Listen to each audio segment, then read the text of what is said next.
So it could be. Okay.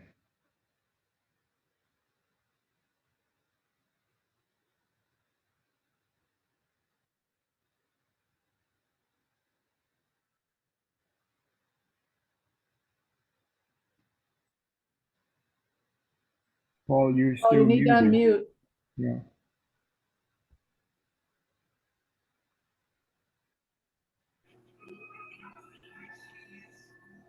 All right, let's try that again. Now then, Okay.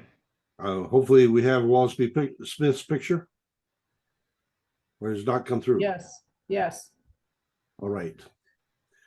I wanted to begin this evening by paying tribute to Wallace B. Smith, who passed to the next dimension this week on Friday, and the fact that he was the prophet through whom significant changes in the reorganized Church of Jesus Christ of Latter-day Saints occurred, especially including things like the construction of the Temple in Independence and the provision for the ordination of women, of which my wife was the first to be ordained.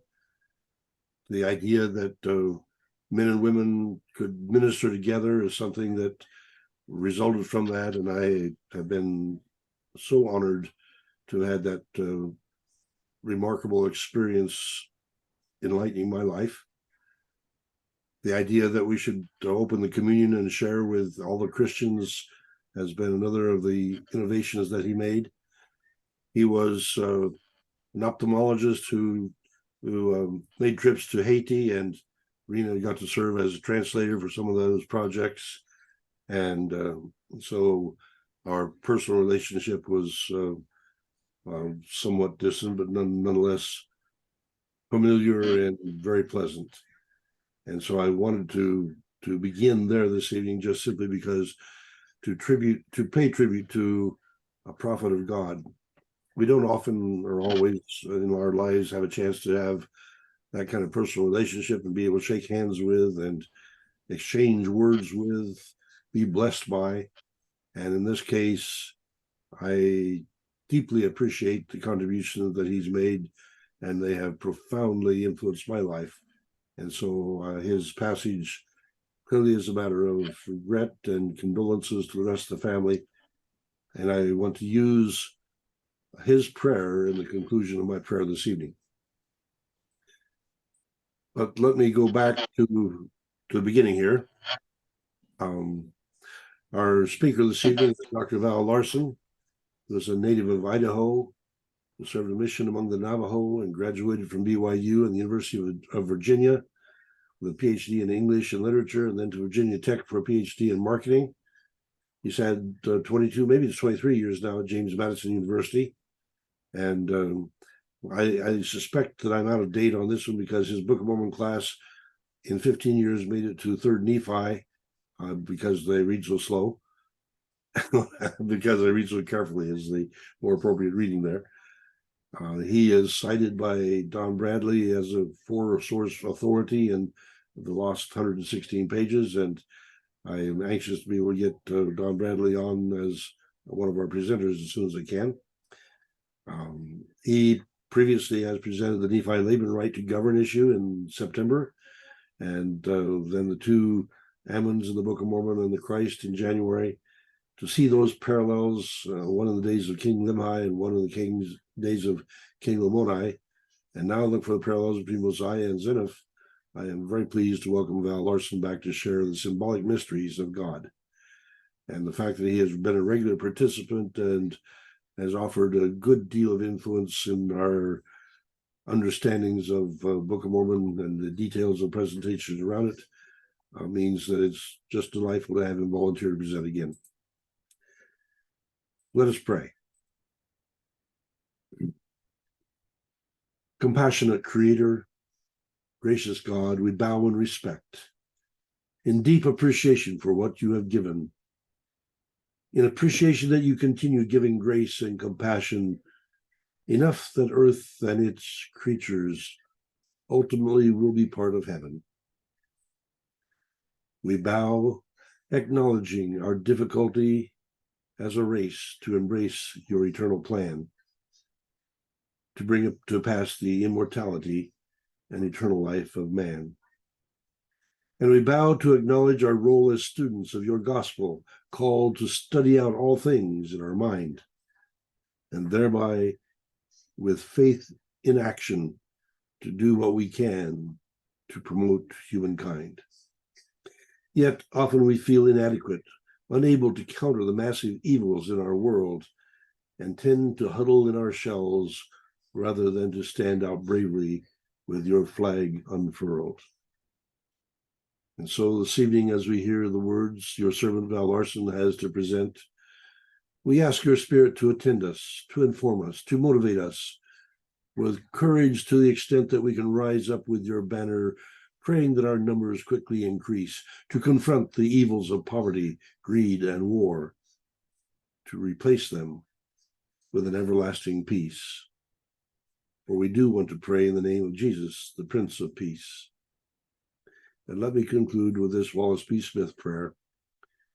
Quote, refresh us when we grow weary of opposing injustice and oppression, terrorism and war, and send us forth from this experience of dialogue and worship strengthened to bind up the wounds that afflict our world. Grant us peace, O God, not the peace of slumber, but of quiet confidence in the triumph of your word. For the sake of all your creation, we pray. Amen.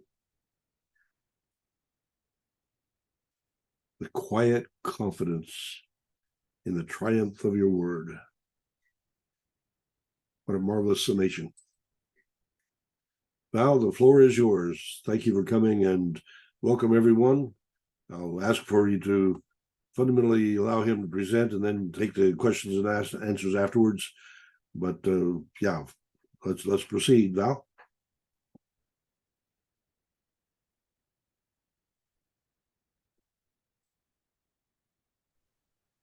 You'll need to unmute, though.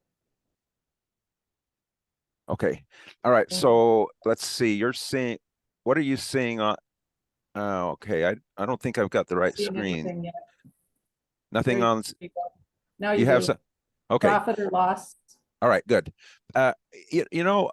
Paul, I as you were presenting there, talking about Wallace B. Smith, I just have the impression that that this is it's kind of providential that I'm presenting tonight, because you talked about Wallace B. and his prayer for peace, and of course he was a prophet of many of your faith, but my topic tonight is on prophets and the importance of prophets, and in particular on the way prophets can establish peace, and how without prophets we can lose peace. So it really is a little astonishing to me that you should end up with Wallace B. and that particular message from him. So with having said that, let me get started, and I think you'll see the kind of convergence between what I'm going to talk about today and that message you gave, Paul. This presentation focuses on the importance of prophets. I gather that the various restoration movements we represent differ in our views of the role prophets play in church governance. I had an LDS audience in mind when I first created this presentation. Prophet still plays a very weighty role within the LDS church, and the findings of this paper underscore the importance of that prophetic leadership. And again, I didn't know that Paul would be mentioning Wallace B., but you have just shown that the prophets have an important role within the community of Christ too.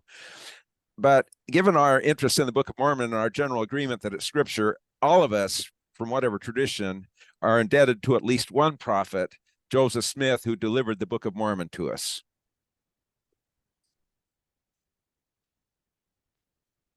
So did I just change the screen?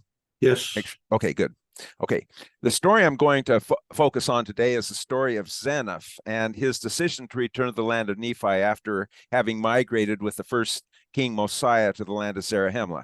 This is an important story, In fact, under Mormon's original plan for the Book of Mormon, it was meant to be the last story told in the Book of Mormon.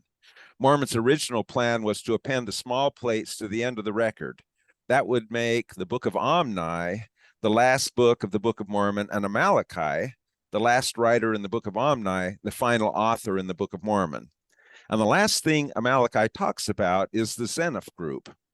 I follow Clifford P. Jones in believing Words of Mormon was not on the small plates. It was a residual part of the Book of Mosiah that was orphaned when the 116 pages were lost. So the Book of Mormon originally ended with Omni and Malachi.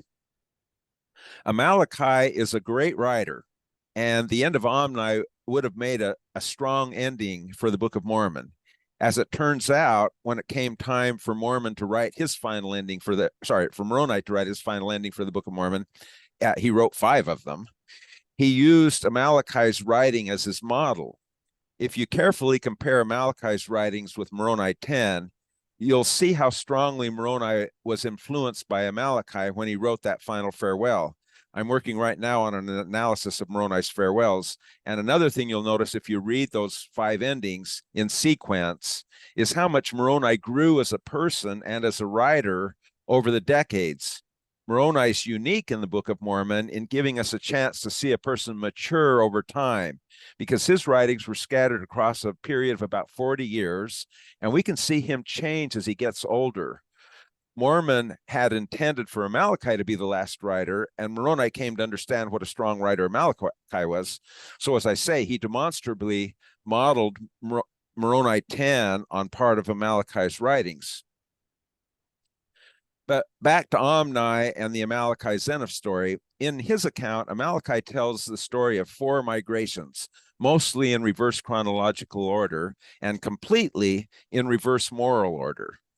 The reverse order manifests his retrospective sensibility as the last historian of the land of Nephi, writing about the Nephites' 400-year history in that land. He looks backward, not forward. He's thinking about what's been lost to his people as they left that land. And, it's not a surprising feeling to have at the end of your 400 years in the land of Nephi. He first tells how, directed by God, Mosiah led the Nephites from the land of Nephi to the land of Zarahemla. From his point of view, that was a totally good migration. Going back in time, he then tells the story of how the Mulekites were led from Jerusalem to Zarahemla. God instigated that migration, so it was a good migration. Things haven't gone all that well for the Mulekites since. They didn't bring the scriptures with them. Their language changed, and they become wicked in many ways, but they're about to get much better now that Mosiah has arrived with the scriptures. Going still further back, Malachi tells us how the Jaredites were led from Babel to the New World, but he ends that story ominously. He says of the Jaredites, the severity of the Lord fell upon them according to his judgments, which are just, and their bones lay scattered in the land northward. Now, to reiterate, each of those 3 migrations, Mosiah's, Mulek's, and Jared's, was instigated by God. However they turned out in the end, they started well.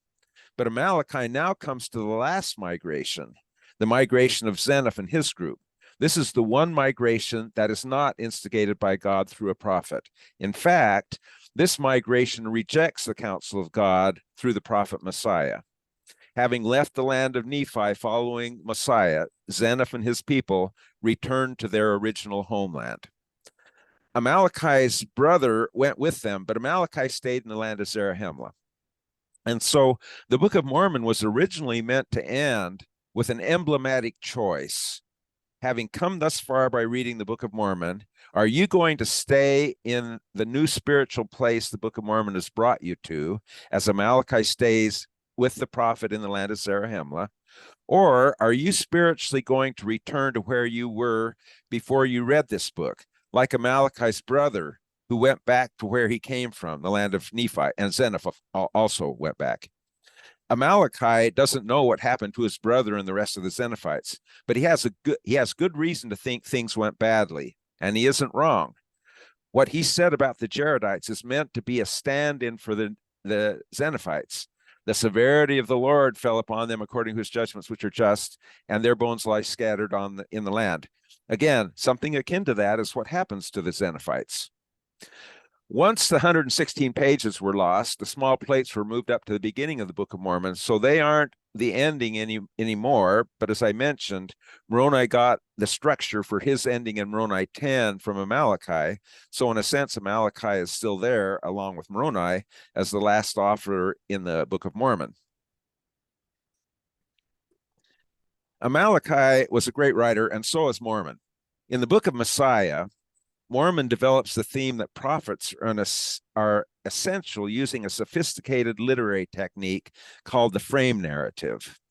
A frame narrative is a story that has another story embedded in it, with the frame story both preceding and following the embedded story.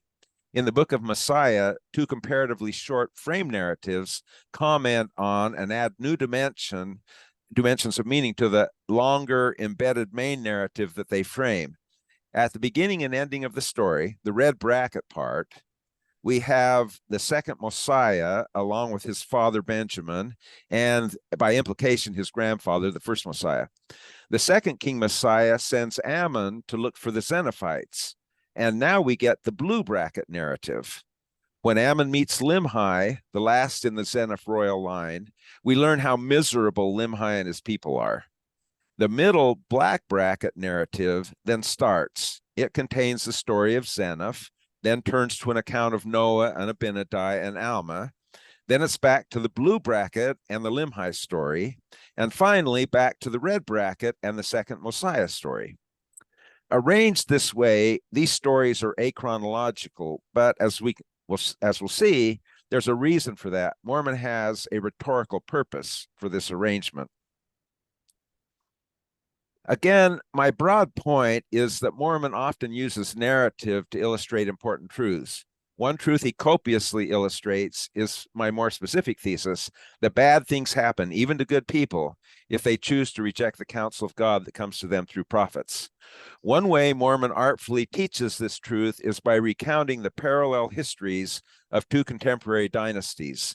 The prophet-led dynasty of the first Mosiah in the land of Zarahemla, which includes the red bracket material, and the contrasting dynasties of a good man Zeniff, who was not a prophet in the land of Nephi, which is the blue bracket and black bracket material. Things have to be alike in important ways to form a clear contrast. We contrast apples with oranges, not with prepositions. Understanding this, Mormon illustrates his truth about the importance of prophets by recounting historical narratives that are similar on a large number of dimensions, but that repeatedly prove to be type and antitype when the parallels are closely examined. To be specific, Mormon develops his theme that it's foolish to reject the guidance of God that comes to us through prophets by comparing and contrasting the lives of similarly situated monarchs. The kings compared are the first Mosiah versus Zeniff, then Benjamin versus Noah, and finally the second Mosiah versus Limhi. Now today, I'm only talking about the first comparison there between King Mosiah and Zeniff. Mormon actually much more extensively develops the comparison between King Benjamin and Noah. And the third comparison between the second King Mosiah and Limhi is also really illuminating. And I'm hoping maybe I'll have a chance in some of our later meetings to come back and present to you what Mormon so masterfully does in comparing King Benjamin and Noah, and then again masterfully does in comparing King Mosiah, the second King Mosiah, with Limhi.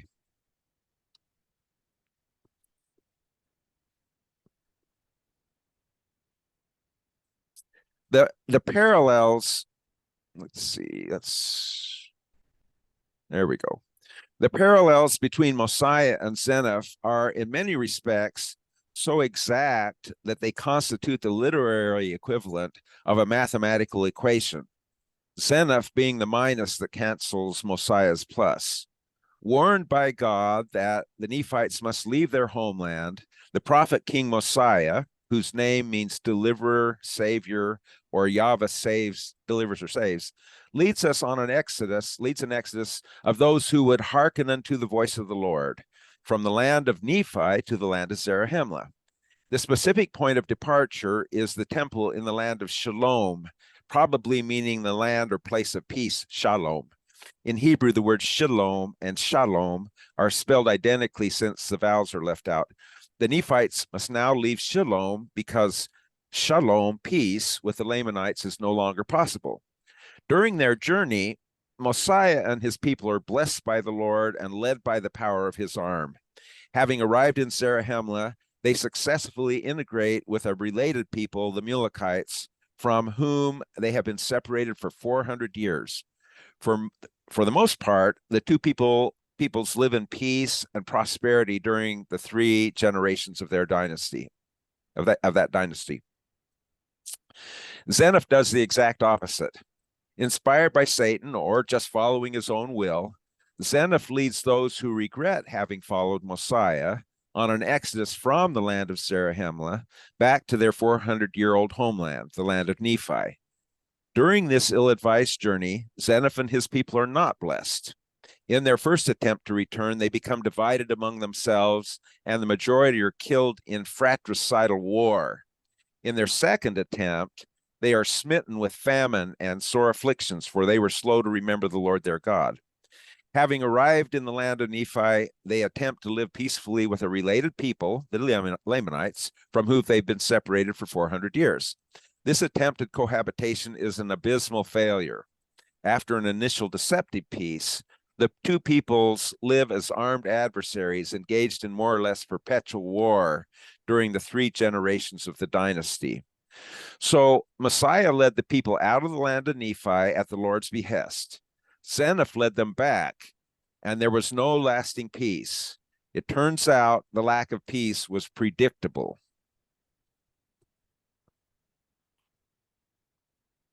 This negative outcome in the land of Nephi is no surprise.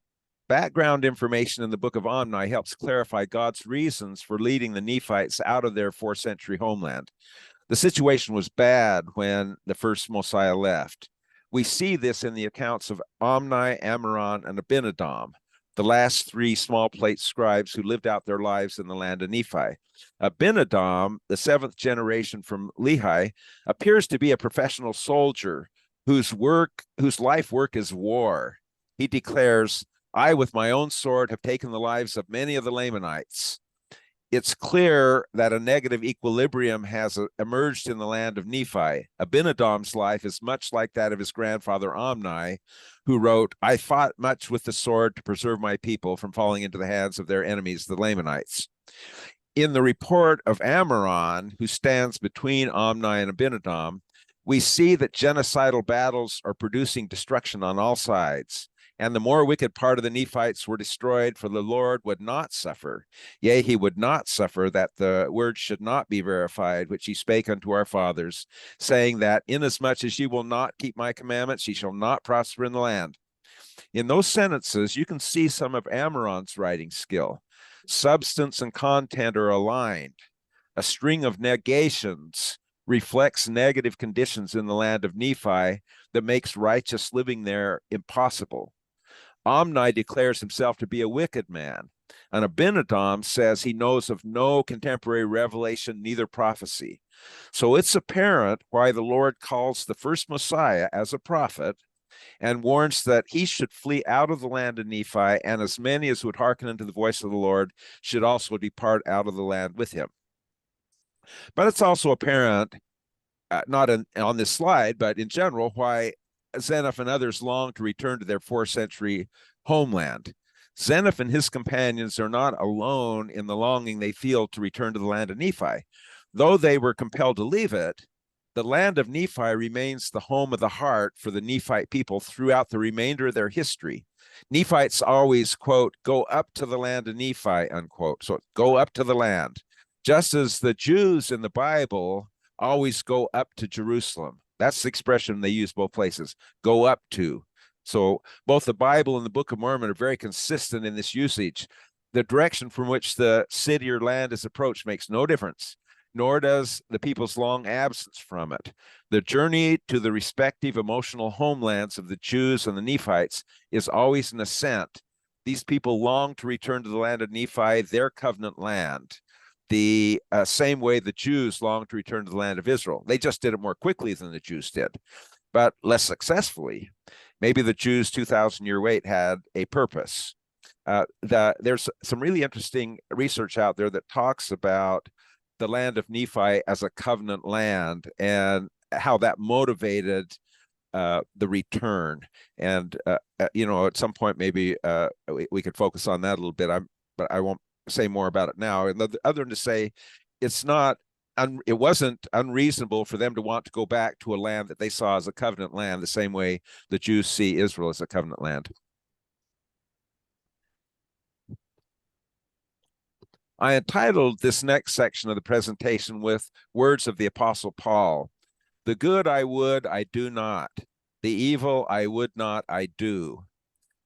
Let's summarize what happens to see why. To see what is happening here, we need to be attentive to who Zeniff is at the beginning of the story he tells. Notice, too, who his nemesis is. Nemesis is opponent, his opponent. It's a fancy word for opponent. And then pay attention to who Zeniff becomes in the course of the story.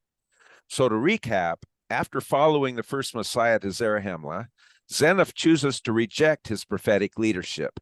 This doesn't mean Zeniff was a wicked man. He wasn't. And that's a key point of Mormon's message. The importance of following prophets is all the more apparent because Zeniff was a good, not a bad man. And yet, by rejecting prophetic leadership, he placed himself in circumstances that turned him into precisely the kind of person he least wanted to be. And he left his descendants in very difficult straits. The good he would, he did not. The evil he very specifically wished to avoid, that he very much did. The fact that this is a good man who goes off the rails when he separates himself from a prophet demonstrates the need for prophets is structural, not personal. Zeniff's son Noah will be bad, but his grandson Limhi is also a very good, very intelligent, very well-educated man who does as well as any ordinary man could be expected to do in leading his people in difficult circumstances. But the outcomes will nevertheless be poor until they can get back with the prophet Messiah. So to understand what Zeniff lost by not staying with Mosiah the prophet, we need to be very clear about who he was when he started out. Zeniff starts out as a member of an expedition that's returning to the land of Nephi to recover their lost homeland by resuming the very destructive war Mosiah had fled. This war party is led by, quote, an austere and bloodthirsty man, unquote. A man whose focus in life seems to be much like that of Omni and Abinadom, killing Lamanites. This leader sends Zeniff to spy on the Lamanites and determine how they can be destroyed. But while observing, Zeniff saw that which was good among them and was desirous that they should not be destroyed. While spying, he must have seen things like parents embracing their children, various acts of decency and love among the Lamanites, whom he and his group were planning to destroy. He recommended that instead of attacking, the returning Nephites make a treaty with the Lamanites and live peaceably among them. These are the instincts of a good man, a man who wants to save, not destroy Lamanite lives. He recognizes that he and they have a common humanity, that their lives have value. The bloodthirsty leader rejects this counsel, and ironically, a battle breaks out between the proponents of peace like Zeniff and the proponents of war like his bloodthirsty leader. Zeniff says his bloodthirsty leader started the fight, which is not surprising, and it seems probable that he, Zeniff, and others were just defending themselves. But however it started, more than half the people in the group are killed, and those who survived returned to Zarahemla. They're no longer a viable army. Not discouraged by the failure of this attempt to resume the centuries-long war, Zeniff recruits a new group that includes women and children and heads back to the land of Nephi with the objective of making peace with the Lamanites instead of making war against them. This seems like a good plan of a good man. Zeniff presumably thought that the failure of the war expedition had no relevance to the likely success or failure of a peace expedition. But the trip back to the land of Nephi proves to be a difficult one. As previously mentioned, when Mosiah led the people from the land of Nephi to the land of Zarahemla, they were blessed by the Lord and led by the power of his arm. On this return trip, Zeniff tells us, we were smitten with the famine and sore afflictions, for we were slow to remember the Lord our God. That should have given them a clue. This may seem like a good plan, but it's not. Still, when they arrive, Zeniff successfully negotiates a treaty with King Laman, who gives to Zeniff and his people the land of Nephi. King Laman also gives them the land of Shalom, a good omen that suggests that they may be able to establish peace between the two estranged peoples. For these returning Nephites, this is a dream come true. They are restored to the land of their fathers, the covenant land. Prospects seem good that Zeniff and his people can live in peace, shalom, with the Lamanites, and for 12 years they do. Zeniff opens his personal record of what happened with words that hint that he understood himself to be doing what he understood himself to be doing when he first got the land of Nephi. He saw himself as a new Nephi, refounding Nephite civilization in its original homeland, the land of Nephi. Look at how Zeniff opens his record. Do you see any echoes of Nephi opening his record?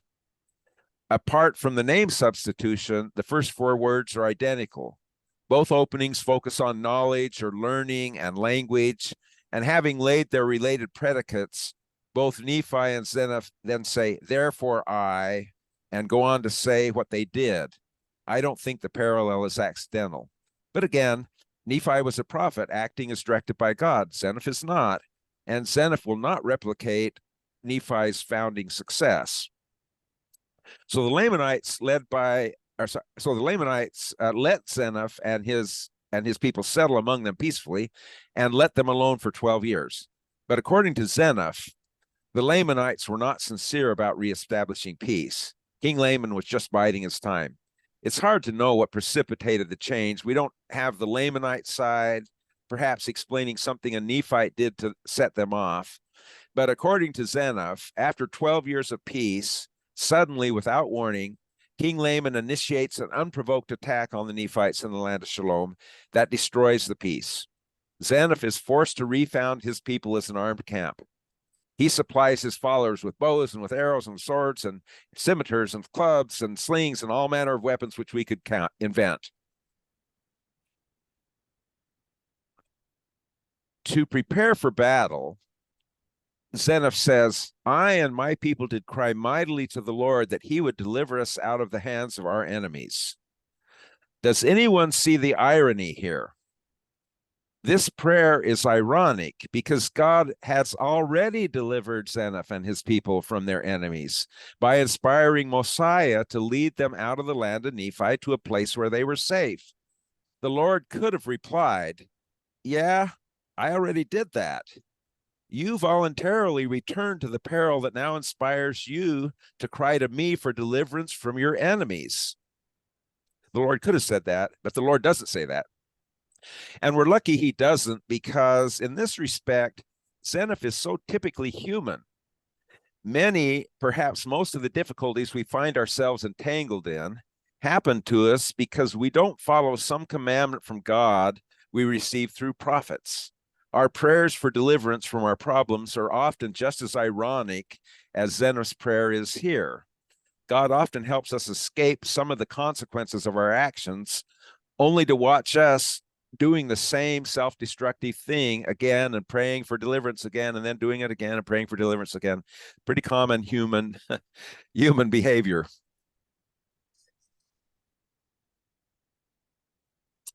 But getting back to Zeniff's account, having prayed and put his trust in the Lord because he's a good man, Zeniff leads his people into battle, and they kill 3,043 Lamanites while losing only 279 Nephites. Zeniff expresses great sorrow and lamentation for those 279 Nephites who have lost their lives, but now seems to feel no sorrow for the 3,043 Lamanites who have died because he led his people back to the land of Nephi.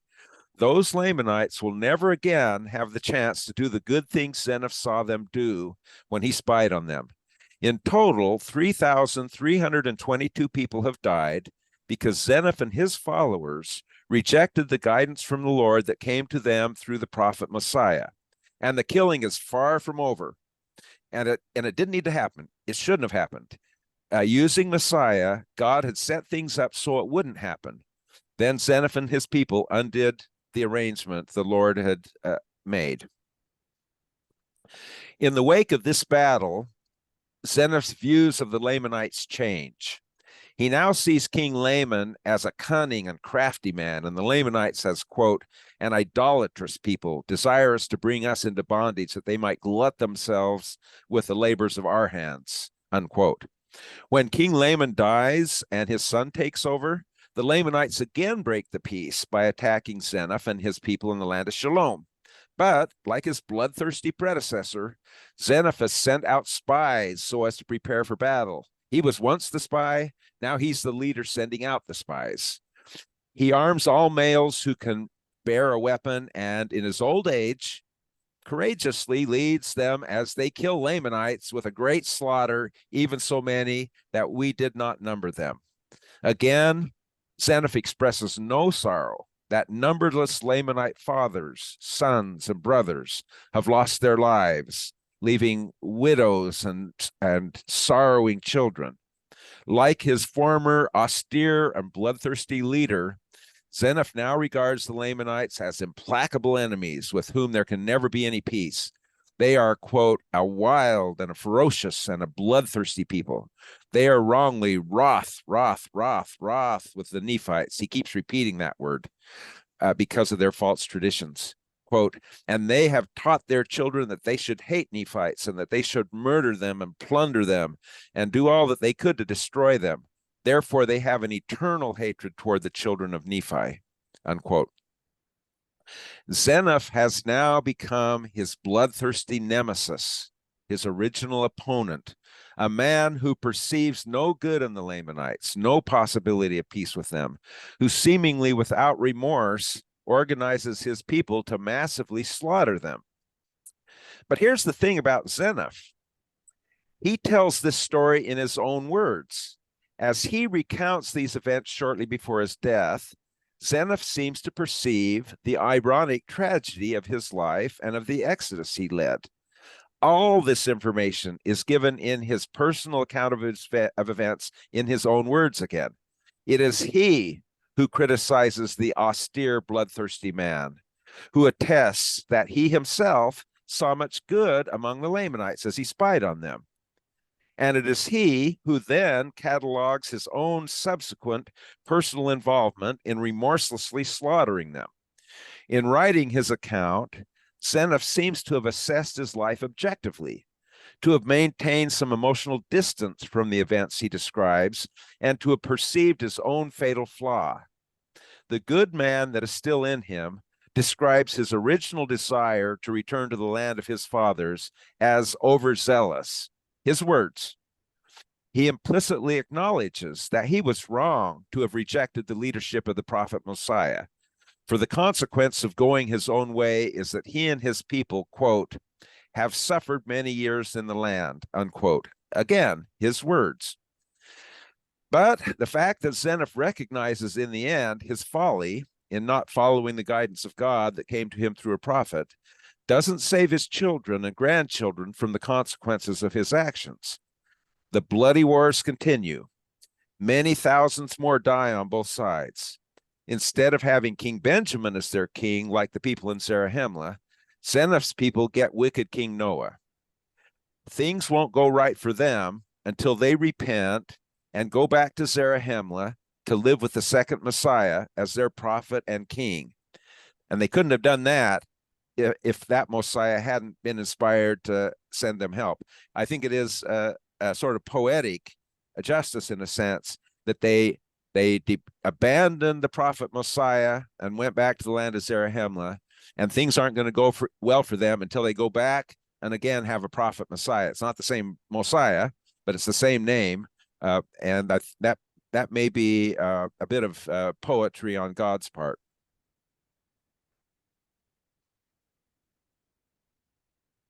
Let's focus now on what was going on in the frame narrative that sets up the story of Zeniff. When Messiah's messenger, Ammon, finds Zeniff's people, now led by his grandson Limhi, They are in abject misery, slaves of the Lamanites, wishing they could be back in Zarahemla, even if only as slaves of the Nephites. And in the ingenious way Mormon wrote the book of Mosiah with frame narratives, we see how Zeniff's people are living before we read Zeniff's account of how they came to live in that way.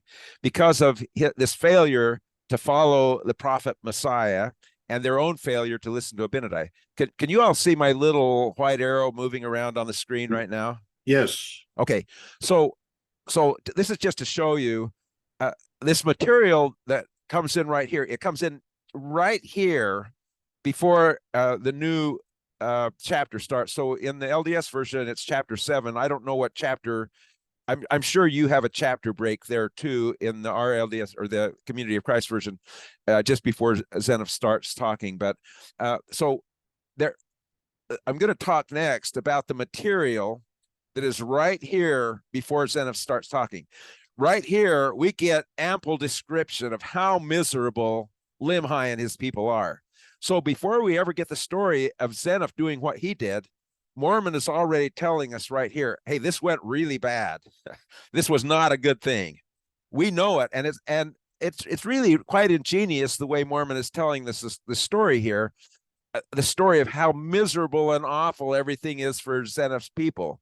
And then right before Zeniff's story is going to start, he's got words to say about prophets. And this is Limhi talking about the importance of prophets. So let me go on to talk about that now. But this is all happening immediately before the Zeniff story to start, before Zeniff starts telling us his story. Let us focus now on what's going on in the frame narrative that sets up the story of Zeniff.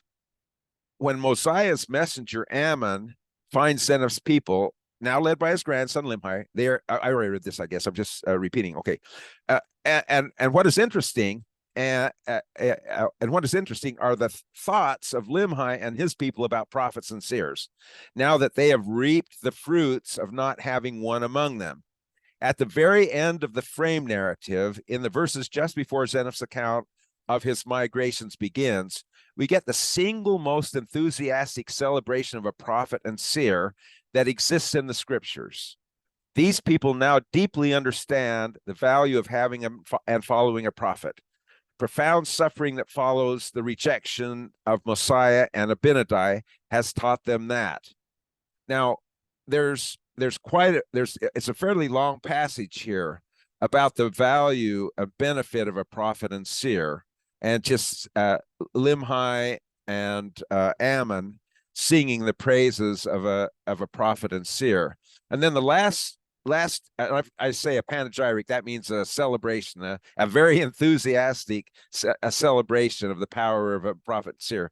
And then the last two verses immediately before the Zeniff story begins are these verses that I've got here. So the last two verses before in this last two verses before Zeniff's record starts, Limhi says the following about the importance of having a prophet, a shepherd of God, and listening to him. And this is kind of a combination of things from the brass plates. He's quoting from the brass plates, and it seems like he's also got some words of Abinadi mixed in there. It says here, "Oh, how marvelous are the works of the Lord, and how long doth he suffer with his people? Yea, and how blind and impenetrable are the understandings of the children of men. For they will not seek wisdom, neither do they desire that she should rule over them. Yea, they are as a wild flock which fleeth from the shepherd, and scattereth, and are driven, and are devoured by the beasts of the forest." That statement is what leads into Zeniff telling his account. It's meant to describe Zeniff and his people, a scattered wild flock that has left its shepherd, the prophet Mosiah, and is driven and devoured by beasts. That so describes what's going on here. Those people are actually being driven as if they were beasts of burden. It describes that quite explicitly in the account that's given of them. In so many ways, it also describes our increasingly unchurched, irreligious culture. I think the lesson the Book of Mormon is teaching us is that if we do not listen and do not hearken to what the Lord tells us through prophets, we will be or will become like Zeniff and his people in time and eternity, the opposite of what we hope to be. But this story ultimately has a rather happy ending. Once Limhi and the people of Zeniff get back to the land of Zarahemla, they settle in the land of Gideon, and there become the most noticeably righteous city among the Nephites. Gideon, for whom the land was named, fights against Nehor, and the other Zeniphites who are there totally reject Nehor. On the other hand, they are very receptive to Alma and his preaching when he visits them. They are the great prophet followers that we see in the remainder of the history we have of that land of Gideon. So they learned their lesson, and Mormon, it is pretty clear, is a direct descendant of this group. He got his name Mormon from the waters of Mormon, and that was part of the story of this group. The stuff that's in the black bracket there includes Alma and the waters of Mormon. So Mormon is a descendant of this group. It's a very important group to him. And much of the remainder of the Book of Mormon is meant to tell the story of the people in that the black bracket and what happened to them in their subsequent history. So that's the material I had for today, but it's less than a third of the paper from which I took this presentation. Mormon, as I've mentioned, much more fully develops the contrast between King Benjamin and Noah, and I most fully discuss that contrast in the paper. And he also more fully develops the contrast between the scholar king Limhi and the prophet seer king, the second Mosiah. Since more was said about all four of those people than about the first Mosiah or Zeniff, the contrasts are correspondingly more fully developed. And so, as I say, perhaps in a future session of the forum, I can present on the way Mormons so masterfully contrast Benjamin and Noah, point after specific point after specific point, and then in a still later session show the interesting contrast he draws between what's possible for a scholar like Limhi and what's possible for a prophet like the second Mosiah. And that concludes my presentation. I'm happy to take any questions or comments that you all might have. And I can stop sharing. Let's see, stop the share so that we can all see each other a little better. I'm going to assert myself as usual to get the first comment or question in. First of all, I am also astounded at the remarkable convergence between your presentation and the message that we have from the life of Wallace B. Smith. And let me read that prayer of his again, because I think it's instructive and worth repeating. He said, "Refresh us when we grow weary of opposing injustice and oppression, terrorism and war. And send us forth from this experience of dialogue and worship, strengthened to bind up the wounds that afflict our world. Grant us peace, O God, not the peace of slumber, but the quiet confidence in the triumph of your word. For the sake of all your creation, we pray. Amen." I too am astounded at the remarkable convergence of this day, and for the power of the Book of Mormon scripture to be explained in detail as you have. To me, it's such a remarkable parallel for the efforts of Wallace B. Smith to continue the tradition of his predecessors, but to pioneer in the temple, ordination of women, open communion, the advocacy for peace, the advocacy for being involved in organizations that honor the value of humans. These are all expressions, in my view, of the primary lesson that you're teaching tonight, Val, and I deeply appreciate your recognition of that and your presentation. Thank you so much. All right. We commonly ask questions, and I ask people to go to the reactions and raise their hands to to be recognized by Deb. Deb has been virtually without sleep for the last several days. I know because she told me she'd gotten only a couple hours of sleep during each night of the John Whitmer Association. And she drove most of all of last night in order to get home because she was anxious to get back to Comanche, Iowa, so that she can be available for 7 o'clock this evening or 8 o'clock this evening. And so we are honored to have someone so dedicated to the forum that she is willing to. Well, she even stopped by my house at about 6 o'clock this morning to drop off the books that I was not able to get in my suitcase to bring up because some fool at the John Whitmer picked up more books than he could carry. Yes, thanks, Deb. Thank you, Deb. Yeah, All right. Thank you. It's my pleasure. Thanks. I, Jerry, I've had to go out the chance to go back and reemphasize the Wallace B. Smith prayer.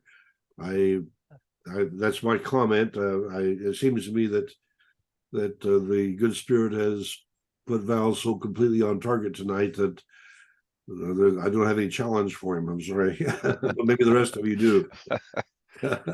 well, Jerry has a question and or comment. Welcome back, Jerry. It's nice to see you tonight. Yeah. Hey, like the presentation, we did have a couple contrasting points.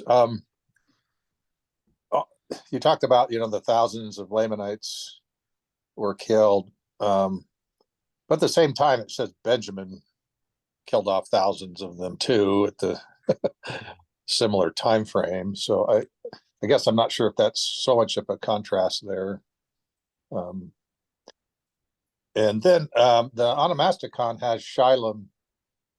They're saying it's not Shalom, but it's the one that it means, in the Hebrew, to reward, recompense, or avenge. I don't know if you address that. And then I'll just wait and ask some other questions later after other people have a chance to chime in. On the Benjamin thing, it does say in Words of Mormon that Benjamin had to defend the people, and he led his people into battle, and they had to ward off the Lamanites. That's true. It's on a completely different scale, though, from the constant war that they'd had when they lived in the land of Nephi, and then essentially the constant threat and war and the utter misery and devastation that the enslaved people of Zeniff experience. The war happens both places to some extent, but the magnitude of the war is different. And I'm not sure I quite understood the point about shalom, or you're saying shalom doesn't mean peace? The onomasticon, those guys, if you're familiar with them, they kind of rule that out. They say the better one is a reward, avenge, recompense. So, well, what basis would they have for that? I mean, it's a single vowel. There's a single vowel's difference. Let's see. They say it's less likely the name is a misspelling of Shalom because of the number of occurrences of Shalom in the Book of Mormon. So I think that's their basis. Well, I think in the context, at least the literary context of them departing from it, and because there's no more peace in the land, the fact that the attack is made in that place, at least artistically and literarily, if that has the meaning of peace, it really fits beautifully into the story. So there's different angles one can come at, but if I'm reading this as a literary work with literary intentions, I think the peace meaning fits perfectly. Yeah. Okay. I just wondered if you addressed that in your paper or anything. They're contrary points of view. That isn't a topic that I took up in that paper. Okay. Okay. Paul, go ahead, please. All right. Val, I'm very interested that your parallel to the modern day would appear to be a pretty serious indictment for us. I think that's what I heard you saying, and I'm wondering the metric that you're using for that judgment, if I am correct in that judgment. Well, I think everyone can make their own judgments about whether we're following the words of the prophets nowadays or moving further away from them. My own feeling is that we're very far from following the words of the prophets. And as we become, in the United States, we're getting a pretty massive unchurching happening right now. That to me is not a good thing. The agnosticism is growing in this country. The United States has been a remarkable country. People used to say that we lived like Swedes and believed like people in India. Indians are incredibly religious. The Swedes were incredibly irreligious. So America was a paradox, and it contradicted the secularization hypothesis. Secularization hypothesis was that as people become more wealthy, they become less religious. And the United States defied that for a long time. But over the last 20 years, we've started it to fall into that pattern again. Now, we do have a history of revivals, and the Joseph Smith and the Restoration of the Gospel was right in the middle of one of them. So I don't think it's impossible that the Spirit could sweep through the United States again and recover us more as a more religious people. But the trends right now are not very favorable for people listening to prophets. Within my own tradition, I would say it's quite clear that from the time of my youth until now, people's willingness to hearken to the words of prophets and be guided by them has withered in some measure. And our young people today are much more likely to be skeptical about prophetic leadership than was true in my youth when I was their same age. So but there's still many devoted, faithful followers. I don't want to understate that. And we old people always get crotchety and kind of think about the good old days. There's always elements of that. But I think I'm observing this fairly objectively, not just subjectively.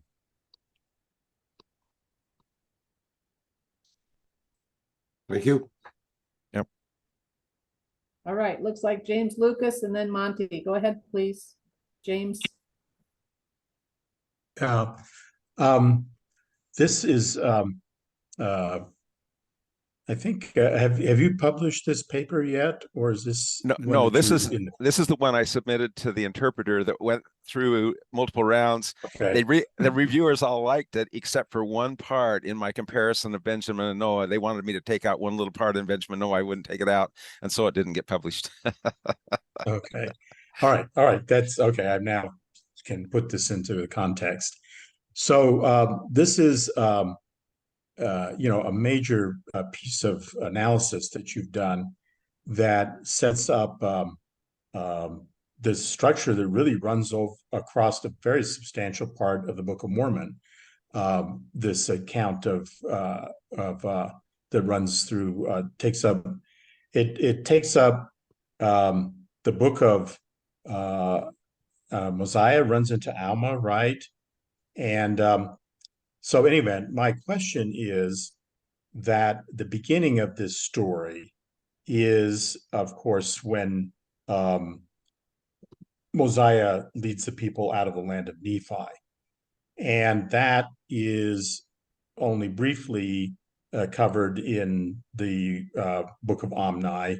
The main account was in the book of Limhi, or whatever it would have been called, that's in the lost pages. Mm-hmm. If I am putting this all together correctly. And of course, Bradley has some speculations about some of the more details of what happened, but clearly this migration from Nephi to Zarahemla under King Mosiah was a very major event in Mormon's original account. Mm-hmm. So my question is this, given the fact that we don't have the primary original source for that part of the story, do you have any ideas, or does your paper speculate about what the motivation was for the Nephites to want to go back to the land of Zarahemla? I mean, go back to the land of Nephi, since that seems to be, a major triggering event for this whole multi-generational tale that Mormon accounts for. But again, it's something that we'd have to guess at with pieces and bits and guesses, a la Don Bradley, because it's in the lost pages. But I was just wondering if you had any ideas about why so many of these Nephites were so intent on getting back to the land of Nephi. I mean, I can understand you made the point that it's their land of their inheritance, it's their ancestral lands, and those are all good motivations. But I'm just wondering if at least as a modern, who lives in a world in which there's lots of migration, I'm kind of left to wonder. I mean, was there some other incentive that drove so many people to want so desperately go back to the land of Nephi? I mean, I'm just speculating here, but There could there there be is like a difficulties? I don't really address it, but there's a great article. I'll try and find it and send you an email, Jim, about it, by, I think it's Daniel Belknap, where he's talking about and he gets this partly from Abinadi and his interactions with the priests of Noah, and what was their ideology, and traces. So that's a place where you can start to find what did those who went back, how did they see things, and how and when they're talking to Abinadi, how do they see themselves as a covenant people in a covenant land, and so forth. So his point is that they did see it as a covenant, themselves as a covenant people in a covenant land. Now, you're saying there's been lots of migrations in approximately in your lifetime and mine. The single most remarkable migration in the history of the world has happened, and that is the migration of the Jews after 2,000 years back to their covenant land. Now it's happened somewhat over a longer period of time, but it shows you the power within this tradition of covenant lands and within this ideology and this religious faith that they have of a covenant land to attract its people. So that's why I mentioned the Jews going back after 2,000 years. I mean, these people didn't wait 2,000 years. They went, they left, and then they immediately regretted it and went right back. But in the devotion of the Jews to the land of Israel, this and actually you can see it in Lehi and Nephi. They're talking, we're headed to a promised land, a covenant land, and where did they end up? They ended up there in that land of Nephi. So that's a powerful ideology, and it's not just a human ideology. It seems to have a lot of divine sanction behind it. When you have those two things going together, I think that becomes about as powerful a motivation of recidivism as you could get. Okay, you don't think that there could be an untold story about difficulties in the land of Zarahemla that might have driven them away? Oh, well, Just from hints and pieces? that I think that story is kind of told, actually. The whole book of Alma is that story. Right. The king men are Mulekites. I say what happened is there, I think, and I've written on that to some extent, but when they have a kind of mixing together of the two, and I think there's intermarriage, unless they're totally incompetent politically. The Benjamin line is married into the Zeniff line, or not into the Zeniff line, but into the Mulekite line, Zarahemla line. and Right. so coming down, the second Mosiah would have been at least half, and maybe the second Mosiah would have been at least half Mulekite, and his sons Ammonir and Omner and Himni, who the people were prepared to accept as kings, would have been maybe 3/4 Mulekite. So they were Mulekite figures, but who did they get replaced by when when Mosiah decides to give up power, he picks one of these Zeniphites as the new king, somebody who had no Mulekite roots whatsoever. And so Alma is a pure-blooded Nephite, and that's who they put in charge. And then the king men rise up. Well, the name Mulek means king, so it's the Mulek men are rising up against the Nephite chief judge. That whole thing that's going on through the whole book of Alma then becomes a playing out of those tensions. But so does King Benjamin's sermon is very much on point with this. His people, when the people come together, it's two streams coming together, the Mulekites and the Nephites. What he's trying to do, and this is something that I will talk about in the other parts of the paper, is he's trying to bring these two separate peoples together and give them a common identity. They go away with the common identity of Christian. He's trying to bind them into one people, but it wasn't entirely successful. And yeah, there are definite tensions there. If you see Benjamin, when he's, I go into this in the Benjamin, in the contrast between the other two papers, but Benjamin, when he's giving his sermon, it has a political subtext, which is don't rebel against my son. It's a sin to rebel against my son, Mosiah. So all these tensions you detect are very much there. And I agree with your point about the first Mosiah. Don is great on this. That was an extremely important story that we have only a fragment of now in the account of his migration. I'm sure that thing was heavily developed. Like they had, I think, visions in the temple Don talks about, the hand writing on the wall, all that kind of stuff would have played into that that great narrative. So it's tragic we lost that 116 pages. If we had to choose between the small plates and the 116 pages, the small plates are a lot more valuable because they are contemporary, a contemporary record rather than a summation by Mormon. Historically, they have much greater value. They go back to 600 BC. Mormon's account would have been tinged by his post-Christian views. So theologically, the small plates have a lot more value to us than Mormon's account would have had. But it would have been great to have both.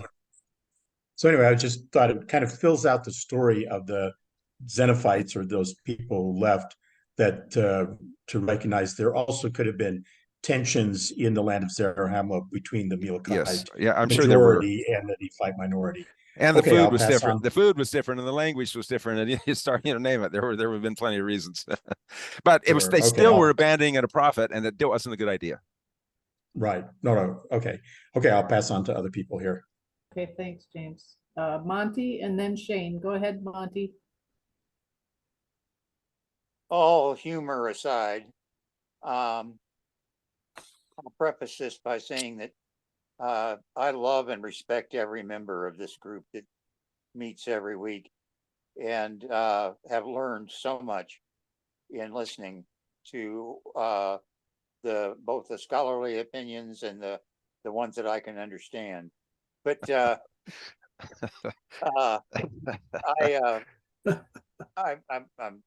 can't help myself sometimes. But I just wanted to say I was looking at an interview the other day, or it was supposedly an interview on one of the religious TV stations here locally. The interviewer was walking the sidewalks in I think it was Disneyland, but he happened across a gentleman who was there with his son, and they were LDS, and he spent this whole time attacking the church and the movement, and this, you could tell this elder was getting taxed because he was trying very hard to be polite and be considerate to this gentleman, and this guy kept backing him into a corner to where he was supposed to, fight back all the time. And he didn't quite make it. I found myself far more upset than the LDS elder was, because I know you folks, and I've grown to care for you, and I just, it incenses me to see somebody attack the people I've grown to value. And but the one thing about this whole so-called interview that struck out to me more than anything else was there was no ministry performed there at all. In other words, there was no mention of God or Jesus Christ.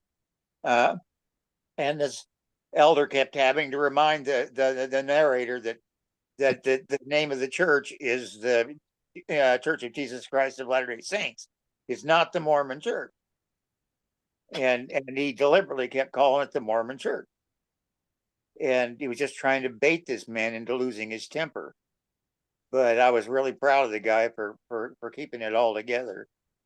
When I was first in the church in 1971, a group of kids and I went across the way to the all-new Mormon Visitor Center just to see what it was like. And the folks that were there that were doing the work of the docent were going around and giving us a church history. And it seemed like every other sentence, our people were interrupting and arguing with the docent about what really happened. And I was so ashamed of our people that day that I had to turn around and walk out of the place. And I was still seething when I got back to the meetings that we were a part of there regularly. And the presiding evangelist over the church in that day was with our group, and he said, "I agree with you 100%. Our folks act shamefully sometimes when they're over there." And Well, thought- we sometimes do too. So you're not alone. But anyway, I just thought I'd tell you that I feel so blessed that I have you folks to bring me up to snuff on church history and the things that I had a little bit of knowledge of. I'd heard about Haun's Mill and stuff like that, and I had never heard it in the detail that I did last time. But these are the things that I have interest in that you gentlemen have devoted your whole lives to illuminating for us. And I just want to let you know how much I appreciate you. Well, thank you. Are you all still hearing me? My screen froze up in the middle. Yeah, Of we're months. good. Yes, you're good. okay. Okay, so if I disappear again, it may be if at some point it's possible I'm gonna lose things. It lost and then came back, so I don't know for sure. But If you disappear, we'll presume you're translated. all right. Okay. Shane and then Jerry. Go ahead, please, Shane. Yes, well, when you were talking about people today not heeding prophetic counsel, it made me think of a specific issue, and so I was basically wanting to get your take on this. Now, growing up in the LDS Church, of course, I was always taught follow the prophet, and even if the prophet speaks out on a topic that is outside of his field of expertise, and even if it conflicts with the leading expert through saying you go with the prophet. But now well, we have one who's a medical doctor, Russell M. Nelson, speaking out on public health issues, specifically encouraging people to get the vaccine. But now I noticed that a lot of conservative LDS people I know on social media are now wanting to dissent. And apparently I've noticed there are a lot of LDS anti-vaxxers. And so I was wondering if you've noticed that yourself and what your take on that was specifically. Well, traditionally, the tensions with the LDS leadership have been more with people on the left than on the right. But more recently, developments in our culture, the people who are leaving churches, from what I've read about the data, now are the right people on the right are leaving churches more rapidly than the people on the left. Now, part of that's because the people on the left had already, so many of them had already left the churches, but the tensions are people with prophets. Prophets one of their jobs is to make us uncomfortable. And the people on the right are starting to get a little of the medicine of the folks on the left. And now I myself am more on the right politically than not, but I think it's good that the prophets challenge us, all of us, with our secular and worldly ways, and that certainly you can be secular and worldly on the right as well as on the left. So I would agree with you that there's more tension in the church now, more criticism of prophets from the right than there has been in quite a while. That's starting to happen, and the vaccine thing was part of it. Okay. Jerry, go ahead, please, and then Paul. Just one comment. James asked the question about what was going on in Zarahemla. It's interesting because in the 116 pages, what we have, the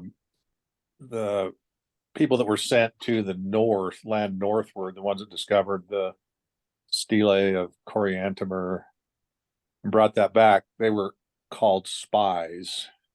And Zeniff said he was sent as a spy. So, and then shortly thereafter, not too long, then you had settlement down into the land northward, or at least down into Bountiful, that area. So part of the supposition is maybe there was also some population issues, just by plopping all these people down in the land of Zarahemla. It wasn't like they could all just absorb them from a, resource production standpoint. So anyway, that's kind of a practical, and that may be also why you also start having a ton of political problems there as well.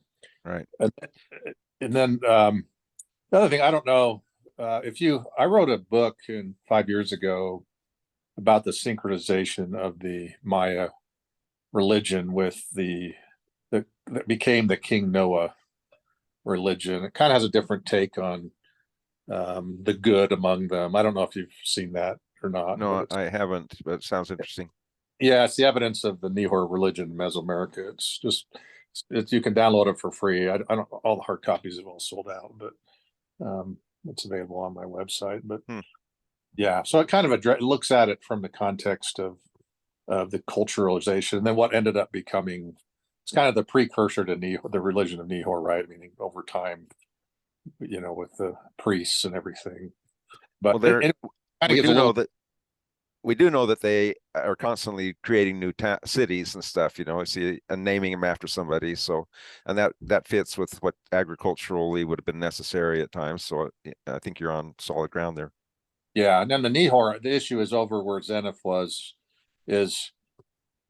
kind of the evidence is that there was still Nephites there. I mean, Mosiah didn't take them all, just the ones, and honestly, he left. It just was whoever would follow him, right? Whoever listened to him. It didn't say what they were. And so anyway, so you might want to look at that, the second half of the book. Okay, sounds interesting. Thanks, Jerry. Paul, go ahead, please. All right. Well, I want to follow up on that one just simply because I'm very interested in the use of spies. Under what circumstances? Apparently, it's quite clear that when there are spies, they're good. When the other guy's spies, they're not. And so here we have Limhi on both sides again. Or do you have a different interpretation of the value of spying?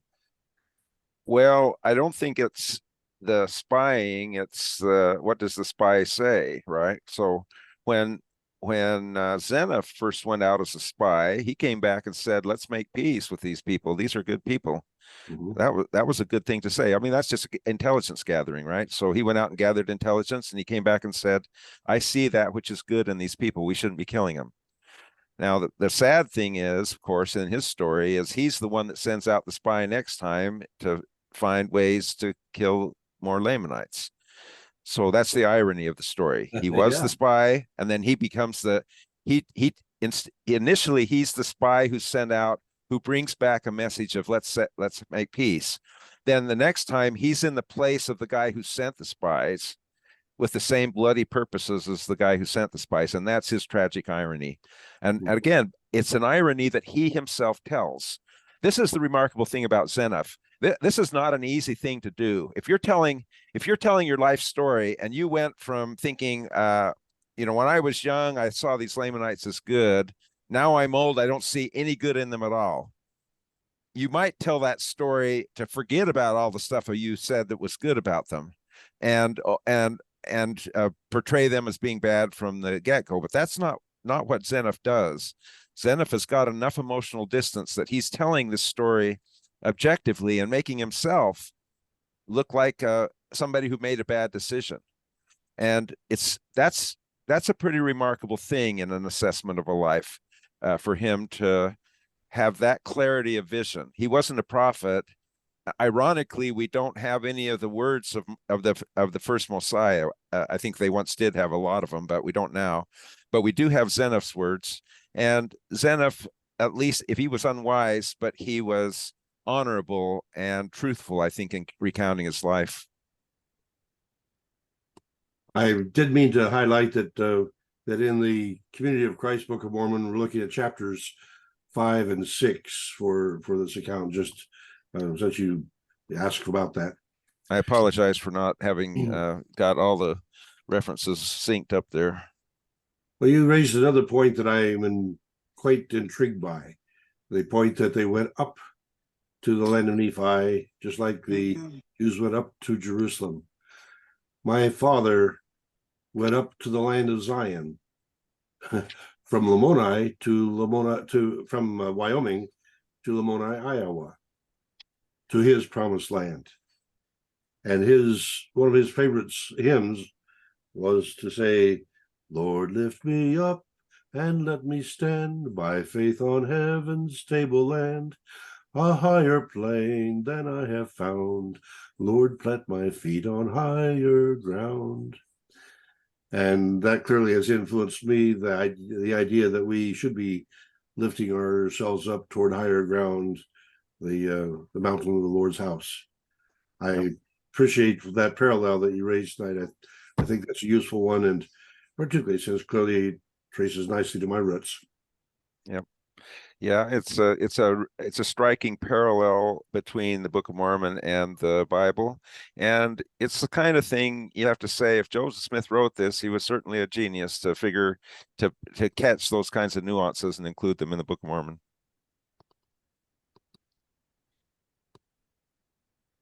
Jerry, go ahead, please. Yeah, I just had one.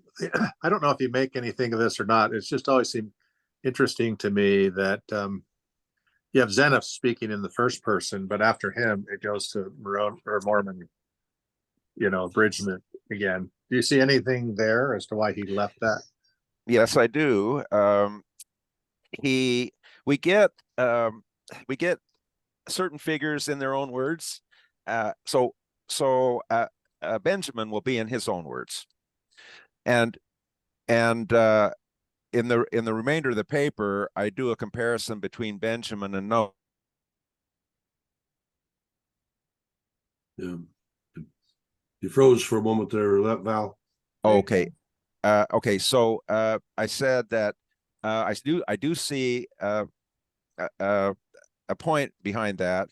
The Benjamin also we hear him in his own words, and there's this long comparison made between King Benjamin on the one hand and Noah on the other.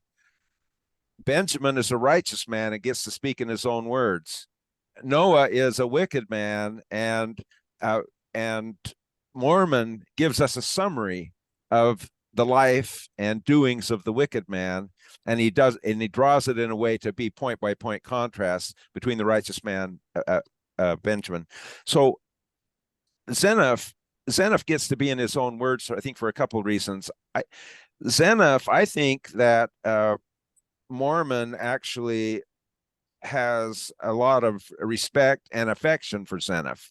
He tells he gives Zeniff the chance to speak in his own words because, as I say, I'm confident that Mormon is actually a descendant of I think he's a descendant of Alma, and he's a descendant of the Zeniffite people, possibly even of Zeniff himself. So, and Zeniff is a decent guy. Zeniff is an honorable guy. He's telling a true story. If the same would not be true of Noah. Noah is a dishonorable, wicked man, and so Mormon abrogates the right to tell his story and tell it in a way that makes it have its own truth. So that would be my response. Did you have some thoughts on that yourself, Jerry? No, well, I think kind of that because Limhi didn't get it, just Zeniff, and in that whole accounting of the Well, we land.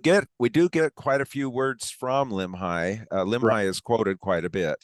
Right, but like boilerplate, just put his whole record in, kind of thing. I just find it interesting.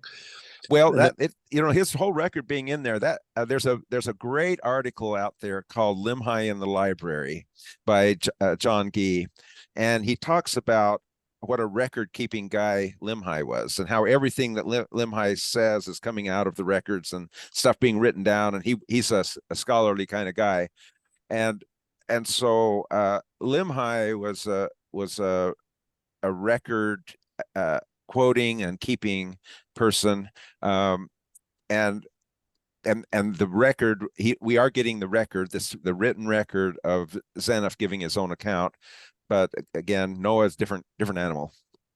well, then I was also wondering, are you going to let us know about the scandalous part that you had that the interpreter? When I present the second part, if I'm invited to do that, I will present it. What it is sexual symbolism in the birth, in the story of the King Benjamin story has sexual symbolism there. It's about people being born, and that's the part that was too scandalous for them.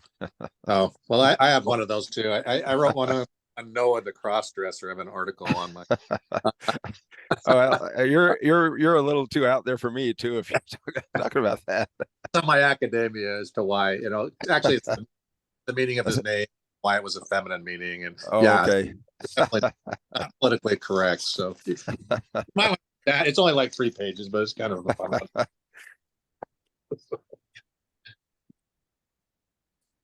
Okay, let me drop another one in. I'm intrigued by the comparative, the simplicity of Book of Mormon accounts that specify leaders as being either good or bad, wicked or righteous. And my experience with humankind makes that a comparatively rare kind of a thing, and most of us are going to be depending upon political persuasion, political views, and we're going to select a few things out of a person's life and use those to judge. And then if we look at other things, we probably would change our judgment. And so it seems just a bit simplistic that we have so many attributions of righteousness or wickedness as clear-cut, definitive measures of people in the Book of Mormon. Perhaps you can help me get around that. I think that's a great observation, Paul, and I think it bears extremely well on this topic, because what I was saying about Zeniff is I think Zeniff is doing something very wrong here, but I'm also saying he's a good man. And what is distinctive about Zeniff? We have him in his own voice. He also had that objectivity in assessing his life and saying, I was overzealous. So Zeniff is a perfect example of what you just described. A person that made a really pretty colossal error that caused all kinds of downstream problems. But he's also the grandfather. He's a lot more like Limhi, the good man Limhi, than he is like his son Noah. And because he's telling his own story, all these layers of complexity are woven together in ways that you don't see in other characters who are narrated by Mormon. So Noah is just a bad guy all the way around. There's no ambiguity about him. The only thing I guess he has is he did want to spare Abinadi at one point, but it seemed more like a fear than it did, and that's the way it's sort of framed, than some sort of virtue. I would say that Mormon is a partisan historian. He's telling the story of the Alma family, and he's also telling the Christian story. So I don't think there's too much pretense on his part of, and he wouldn't have had, and most ancient historians wouldn't have had the kind of sense of obligation for balance that modern people would sometimes at least pretend to have. I don't know that our histories are always all that balanced either, but we make more of a pretense of it than he did. But then that was true for the ancients. They were more partisan in their histories.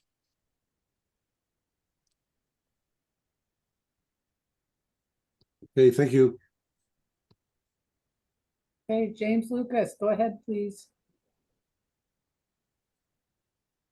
I was just going to make the same point that Val just made, which is that we have to remember that Mormon is an ancient historian, and he is writing from a point of view as all ancient historians did. So I think we have to kind of look at it in that context. However, I would like to suggest another example of some subtlety on Mormon's part, which is his portrait of his personal hero, Captain Moroni. I've always been struck in the lengthy description of Captain Moroni in the Book of Alma about on how many points a Mormon makes a point of portraying Captain Moroni's weaknesses, or so we say humanness. He talks in many, and there's a number of places where he talks about Captain Moroni's short temper. He does give kind of, the account of his, the fact that he felt it was necessary to engage in some, rather bloody action to put down the treasonous rebellion of the Kingmen, and seems, at least as I read it, to be embarrassed by that. But he still reports it, and then he justifies it. He feels a need to justify his description of his accurate description of Captain Moroni's actions. So anyway, I see in Mormon's portrayal of what is clearly his personal hero, Captain Moroni, nonetheless some subtlety if you kind of read below the or read between the lines and underneath the text. And I think that you see that in some, I see that a lot in Mormon's account, where he'll give the party line, he'll give the story that he needs to give to advance his agenda, and he clearly is a man who's writing with an agenda, but then he'll include some subtleties. I think you see a lot of that in his own personal book, in the Book of Mormon, where he really comes through as very human in his struggle to deal with the society in which he grew up and his conflicts with the society in which he grew up. So anyway, I take your larger point, and I think that is very much Mormon is writing as a man as an ancient historian. But I just point out I see nonetheless underneath and between the lines more subtlety in some of Mormon's descriptions. I agree with that, and I think you're right that Captain Moroni is an interesting example, and it dovetails with what I was just saying about Zeniff too, because part of that complexity of Captain Moroni is evident when we start hearing him in his own words when he has those exchanges with Pahoran, and actually Pahoran too. Like I think personally that Pahoran was probably an oily politician at trying to that hadn't done as much as he said. That once he's under threat from Captain Moroni, he's kind of backpedaling and kind of telling a story that he thinks will pacify Captain Moroni. But because we're getting in their own voice, that exchange in its own voice, it has a kind of richness about it, subtlety, complexity that you don't find other places. And right now I'm working on Moroni's different endings, and it's just there again, we get Moroni in his own voice across time. He's the one person we can trace across time. And you really see the shifts in his points of view and understanding, the way he sees us and other things, and his ability as a writer just really evolves across those endings. And so there are places in the Book of Mormon where we're getting this humanity that Paul's talking about really poking through. And whenever somebody's in their own voice, you start to see more of that. You see it in Nephi a little bit too, in his psalm for sure. But and you can characterize Nephi more, since any of the ones that we have in their own voice, you can characterize them more. So as you're saying, Mormon as a personality starts to take on some complexity because we get so many of his words and so many of his experiences that if somebody else is mediated through Mormon, then that reduces the amount of complexity that can be communicated, because it's filtered through a mind, and that mind will create a construct in the place of that actual complex person. But that's the kind of thing you'd expect in a history, right? That we're actually seeing the kind of things that we might expect in a real history, filtered, sometimes getting holographic type record, something from firsthand record, and getting more complexity there, and maybe a little less when it's filtered through the historian's mind. Another good example of that is when Mormon quotes the epistles from the bad guys, like Malachi, Right. where he's quoting the original document. Suddenly you can kind of see, hey, they're justifying themselves, and you can see their argument, and Mormon lets that through by putting the original document into his account. Actually, this is I meant to mention it because it came to mind when you were talking before, and I forgot to mention it. One of the, I think, remarkable examples of Mormon's management of history for ideological purposes is the fact that he doesn't mention Mulek being a son of Zedekiah until after all the kingmen rebellions are put down. So that account comes later. Now, if he had mentioned right up front, Mulek was a son of Zedekiah, he was, and that therefore the Mulekites had this royal heritage. They were the sons of David.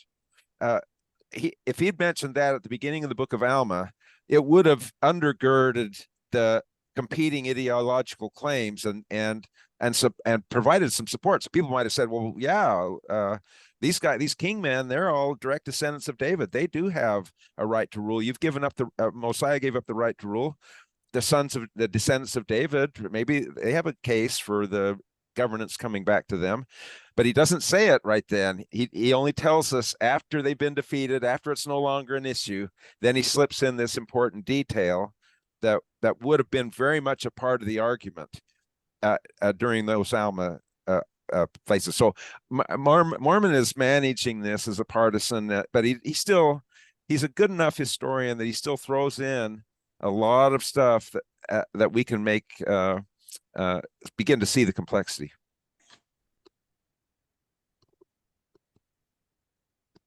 I'll pass on to Paul.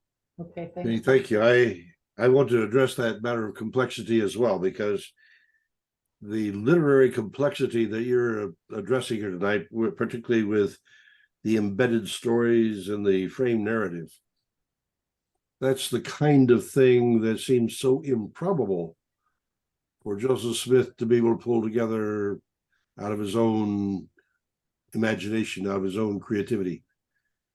And it's just another of those improbabilities as I look at the complexity of what this book produces, to raise the question as to just to what extent he was inspired, because this would again appear to be a place where that's the case, because it strikes me as someone who's trying to do some writing as an improbable phenomenon, to put all these complex positions together and have them work out all right, when for my own efforts it's so easy to mess up. And well, I've had so many things rejected that I guess maybe I'm accustomed to that, but on occasion you do get something published, and then you go back and wonder about it because there's so much more you'd like to say that hasn't gotten in there yet, and yet you got to get that by the editors. And I appreciate what you said, that I hear your inclination to want to include the prospect of having children, and the sexual implications of that means that in some parts of society that's expelled. Wow. Well, anyway, I think Grant Hardy dealt with this in a brilliant way in understanding the Book of Mormon. So he was publishing with Cambridge University Press, so it's a non-restoration press, and so he says, I'm going to bracket the question of historicity. He says, I'm not the LDS and the Community of Christ. A lot of people in the Community of Christ and different people, a lot of people in the Restoration movement think Book of Mormon is historical. Let's set aside the question of historicity. It doesn't matter in a sense whether Joseph Smith wrote the Book of Mormon and is just putting in brilliant characterization of these figures, or if they were doing it themselves. You can still analyze it and see that Mormon is a different person in the Book of Mormon than Nephi. Their personalities are different, their writing styles are different. Moroni is still a very different person from that. Captain Moroni is a different person from that. Now you can analyze that as a manifestation of literary genius, or you can view it as a matter of history. But the cleverness, Hardy's personal preference is that it's history. but the genius of his rhetoric is he brackets the question of historicity, but then he shows the tremendous complexity and depth and degree of characterization of the figures, how much they vary, how sophisticated the narrative is. And so whenever you do that, you just have to say, okay, our choices now come down to the Book of Mormon is the historical document it purports to be, or Joseph Smith was an incredible, an untrained but incredible literary genius to have managed to put together something this intricately patterned, with personalities that are so distinctively defined, with narrators who each have a distinctive voice and themes. That's the miracle. The Book of Mormon is a miracle, whether it is the product of human effort or it's just a history. Either way, it's a miracle. So for me, I'm satisfied at a minimum. The book is inspired by God, comes from God, has God's hand in it. That is the minimum that for me, that is irreducible minimum. And I definitely lean to the history side of it. But if it's not history, it is still God's word. And Joseph didn't just write this out of his mind; he wrote it through inspiration from God. Because I don't think he was that kind of a genius. The other part of it is, I don't know about you, but when I'm writing, every paragraph gets multiple reworkings, and I'm a slow writer. He's dictating this thing in, what was it, like 2 months? 3 months, right? A 3-month period. That and no going back over it, reviewing the manuscript, correcting the errors. That it's just astonishingly difficult composition circumstances, and yet the depth of genius and brilliance and the intricate structuring and the characterizations. This is just as a sort of literary scholar, I'm just blown away by the magnificence of what was accomplished. Well, I think that's a very good summation statement, and thank you. We are approaching 10 o'clock. I would invite people to continue. I certainly don't want to cut off any comments or questions. Anybody want to raise a hand to get another one in? Yes, Bill. Let's get Bill Shepard in. Yeah. Would you please, thank you for this. Would you please summarize the time frame and area where this took place and population figures. That just helped me conceptualize better. Well, if Jerry's still here, he probably could do better for you on the population figures, because I only work with the Book of Mormon as what the Book of Mormon itself tells us. So I don't ever go into Mesoamerica or the other hypothesized places and try to make any the connections there. There are other people that choose to do that. We're dealing with pretty sizable populations in that, 3,000 people are killed, and they still have a lot of people, and so that they can kill still, unfortunately. So we have many thousands of people that are killed in this, and that's outside my bailiwick. I look at the literary side of stuff. But Jerry, if you're still there, do you get into the population sizes or do anything with that? Oh, a little bit. I mean, there's some speculation. Obviously, it's just based on kind of archaeological projections. But and this is a Mesoamerican Sorensen model, okay? Because not everybody believes that where Zarahemla is the same. But in the Zarahemla area proper, kind of consistent through time, it was like 150 to 200,000 there in that particular area. Land of Nephi is much larger than that, Kamin El Juyu, but the proposal is that they were not occupying the full land of Nephi, right? It was just the city of Nephi, Lehi, and there does show a population about the time, a small population that an area got vacated around the time of Mosiah's departure. So there's some correlation, but I don't think you could tell you the number of Lamanites, because of course Lamanites, as we know, kind of just means unbeliever. So it's not like a specific. I mean, they do have tribal designations, but in this context they don't differentiate, right? They just say the Lamanites, so we're not really sure. So, and I think at least the Zeniphites, that's part of kind of what I was arguing in the book, is that they're actually have incorporated some of the local population that were some Nephite residuals from when Mosiah left. And that may be why it says there's good among them, right? I mean, it may have been that there was actually some, of the same. And I think the population, basically, the numbers you're seeing would indicate that, right? Because you have a small group coming in, but it does seem to be there's a whole larger population there in order for even just the replacement of all the priests, there was a whole slew of priests ready to replace, ready to come in with Noah. So there was actually some local population there with a syncretic, they call it, with a religion that had somehow gotten mixed with the Lamanite Maya stuff even before Zeniff got there, right? And so they had, there was, and probably Abinadi, we think, is maybe one of the, original, came with Zeniff and was kind of your old timer. Well, my guess is that Zeniff and his bunch went back to whatever religion they were practicing when they left, because they were trying to recover. They wanted to go back, and that religion didn't include Christ, because that had to be re-revealed to King Benjamin. So if they're going to go back to the land, they probably also went back to the religion of the place.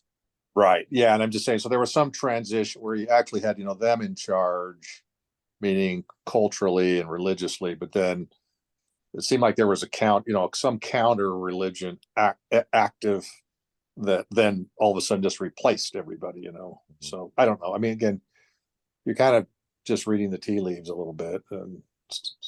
But yeah, so I think, Camino Julia, that's Highland Guatemala City. That's what the Valley of Guatemala is, what I think almost all the Mesoamerican models have that as the land of Nephi, at least, there's no real specific boundaries, but the general area. So it's a lot better answer than I could have given, Bill. So Oh, and then go back, Jerry, if you would please, for Zarahemla, Bountiful, want to help him out with your placement there. Well, Zarahemla is kind of highland, at least under the Sorensen model. It's along the river Grijalva in what's called highland, at the Chiapas. It's a high mountain valley that's in southern Mexico.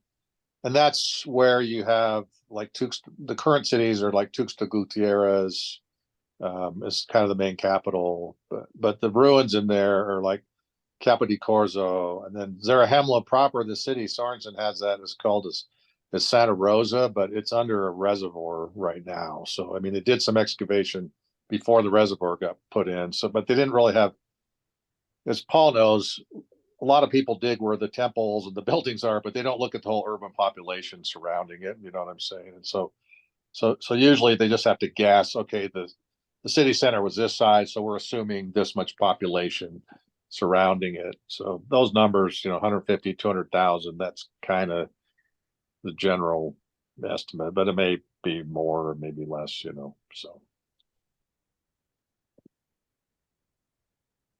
Hopefully we got close enough, Bill, to take care of your question. Yeah. What was the general time frame right at the last?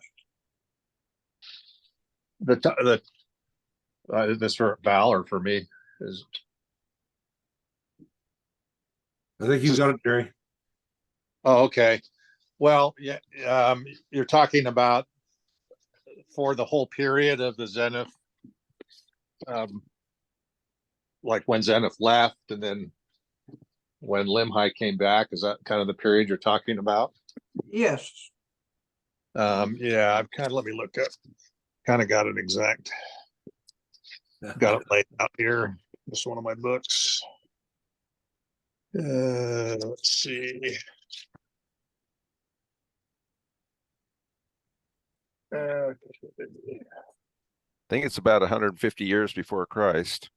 Yeah, kind of. That would be the end of it. That would be about 150 years before Christ. Yeah. So let's see. Zeniff departs would be year 420. It's what the estimate is. So that'd be 420 years. Now, again, that may be lunar years, what you're talking about. So slightly different, but in the Book of Mormon, year time.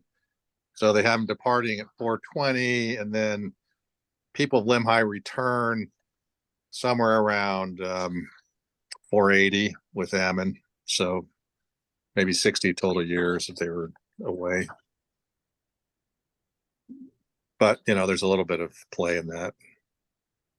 So if you're talking about at what time in terms of like BC or whatever that would be, that's in the, those are in the Book of Mormon years. So 420 is approximately, 180 somewhere, BC. I mean, I've got an exact number somewhere, but so you're looking at 180 to 120 or 115 BC.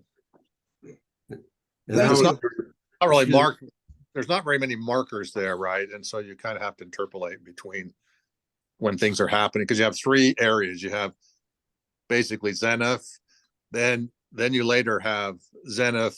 Well, you have Mosiah, Benjamin, Mosiah, and then at the same time you've got Zeniff, Noah, Limhi, and then concurrent with that you have Alma.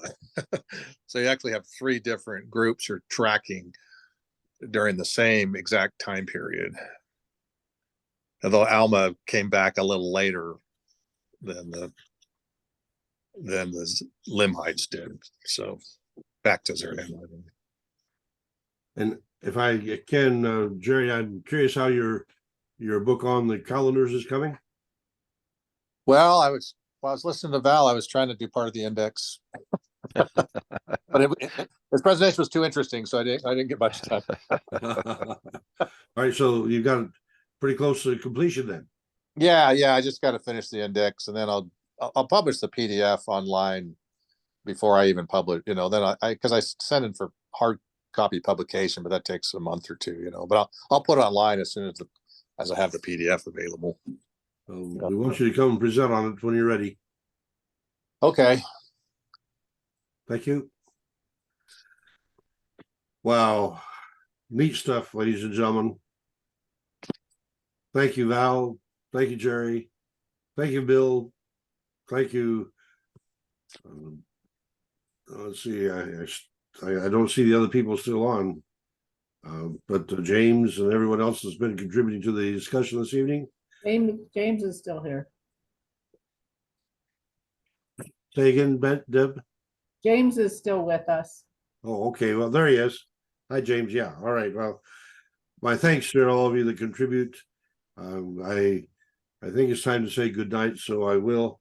But if you'd like to stick around and chat some more, you can. Good night. The Lord is watching o'er you. Good night. His blessings go before you. Good night. And we'll be praying for you. So good night. May God bless you. Thank you. Good night. Night, everyone, and thanks, Val. Yes, thank you, Val. That's just a marvelous bunch of literary analysis that you've got on there, and I just so much appreciate it. Very much.